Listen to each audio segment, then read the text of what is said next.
Hello दोस्तों, आप देख रहे हैं विजार्ड मेरे यूट्यूब चैनल। तो आज की इस वीडियो में आप लोगों को सिखाने वाला हूँ थंब फैन। तो थंब फैन के लिए बेसिकली एक ही प्रिंसिपल होता है, ये कुछ ज़्यादा टफ नहीं होता। फैन बहुत इजी होता है, बस सिंपली आपको सबसे बेसिक फ़ैन यही होता है। तो इसके लिए आपको करना क्या होगा मैं बहुत जल्दी समझाऊँगा, इसके लिए ज़्यादा टाइम नहीं लूँगा। तो थंब फैन बेसिकली मैं दिखा देता हूँ कैसे होता है। बहुत तरीके का थंब फैन होता है। अगर आपको स्पेक्टेटर को कार्ड चूज़ करवाना है तो आप यूज़ कर सकते हैं। हमें दिखाना है कि सारे कार्ड्स अलग अलग हैं, ये भी आप दिखा सकते हैं। फैंस बहुत तरीके के होते हैं। सिंगल हैंडेड फैन होता है जो कि आप ऐसे यूज़ करते हैं, बट थंब फैन सबसे ज़्यादा पॉपुलर है। तो थंब फैन बहुत तो करते हैं, बट थंब फैन डिपेंड करता है। आप थंब फैन ऐसे कर सकते हैं, मैं दिखाता हूँ आप लोगों को बेसिकली होता क्या। थंब फैन की बहुत सारे होते हैं तरीके होते हैं। एक थंब फैन ये होता है जिसमें कार्ड्स बराबर होते हैं, अलग अलग तरीके के होते हैं। आपकी फिंगर की पोजीशन पर डिपेंड करेगा आप कैसे कैसे करते हैं। कार्ड्स कितने साइड से कितने राउंड लग रहे हैं। तो बेसिकली थंब फैन का प्रोसीजर क्या है, आपको कार्ड्स को ऐसे पकड़ना है सेंटर में। अगर कार्ड्स को 3 पार्ट में डिवाइड करें तो जो फर्स्ट लाइन में आएगी, और अगर 3 पार्ट्स में ऐसे भी डिवाइड करें हॉरिजॉन्टली और वर्टिकली, तो जो फर्स्ट ग्रिड आपकी बनेगी, मैं आपको दिखाता हूँ किस नंबर से आपको, अगर आप 10 यूज़ करते हैं। ओके, तो बेसिकली अगर आप 10 यूज़ करते हो तो आपको अपना फिंगर जो नीचे वाला डायमंड है इसके पास रखना है। ऐसे रखने के बाद आपको अपने थंब से पहले तो डेक को आपको पूरा पीछे लेकर आना है, पूरे पीछे की साइड।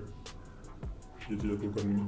डेक को ऐसे पकड़ना है, सामने यहाँ पे प्रेशर और पीछे यहाँ पे प्रेशर, और डेक को आपको ऐसे पकड़ना है।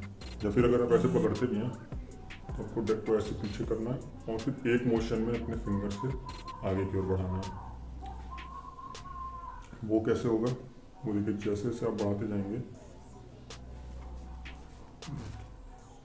जैसे जैसे आप फिंगर्स से बढ़ाते जा रहे हैं, आपको अपने फिंगर्स डेक को हल्का सा टिल्ट करना होगा, क्योंकि अगर आप सीधे डेक से करेंगे तो फिर आपका थंब फैन बेकार हो जाएगा, कुछ ऐसा। बट अगर थोड़ा सा टिल्ट रहेगा डेक, क्योंकि कुछ ऐसा है, इतना ज़्यादा टिल्ट करने की ज़रूरत नहीं है, बट थोड़ा सा अगर टिल्टेड रहेगा तो फिर उससे आपके फैनिंग में काफ़ी इजी फैन होगा, और फिर बेसिक बिगनियर्स के लिए बहुत सही है प्रैक्टिस। तो ये काफ़ी इजी है, आप प्रैक्टिस कर सकते हैं। और अगर आप एक बार थंब फैन सीख गए तो आप फिर अलग अलग तरीके के फ़ैन भी कर सकते हैं। जैसे एक थंब फैन्स की एक कैटेगरी होती है फेरो फैन। तो फेरो फैन काफ़ी इजी होता है, वो भी अगर आप थंब फैन जानते हैं तो आप फेरो फैन भी कर सकते हैं। फेरो फैन बिल्कुल भी मुश्किल नहीं होता है। फेरो फैन कुछ ऐसा होता है देखने में, इसमें डबल फैन नहीं होता। तो यह था बेसिकली थंब फैन।